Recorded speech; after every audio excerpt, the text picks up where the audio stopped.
وہ 4 شرطیں اللہ نے بیان کی ہیں۔ نمبر 1، اللہ فرماتے ہیں سورہ بنی اسرائیل میں، وَمَنْ أَرَادَ الْآخِرَةَ، کوئی بھی عمل جس کو تم اچھا سمجھتے ہو اس میں سب سے پہلا تمہاری نیت خدا کی رضا ہونی چاہیے۔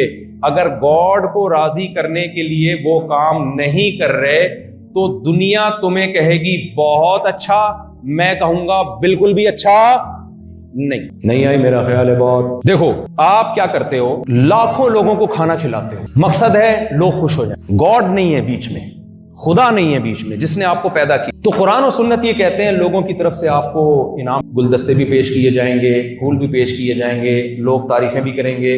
اللہ کے ہاں آپ کے عمل کی 2 ٹکے کی ویلیو بولو۔ اور اگر آپ آدھی کھجور صدقہ کر کے دے دو، آدھی کھجور، حدیث کے الفاظ، نیت کس کو خوش کرنا ہے؟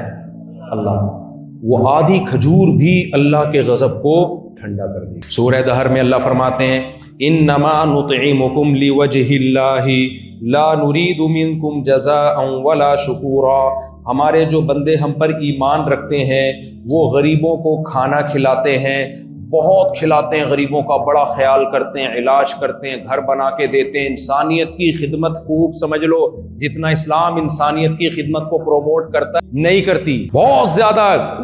مردوں کے حقوق، عورتوں کے حقوق جتنے اسلام نے بتائے اتنا کسی طاقت نے نہیں بتائے، بہت زیادہ وومن رائٹس ہیں اسلام میں۔ یہ بہت بڑا پروپیگنڈا ہے کہ اسلام عورت پہ ظلم کرتا ہے۔ کمپیئر کریں نا اسلامی حکامات کو دوسروں کے حکام سے تو اسلام کا پلڑا عورتوں بچوں کے حقوق میں بھاری نظر آئے گا آپ کو۔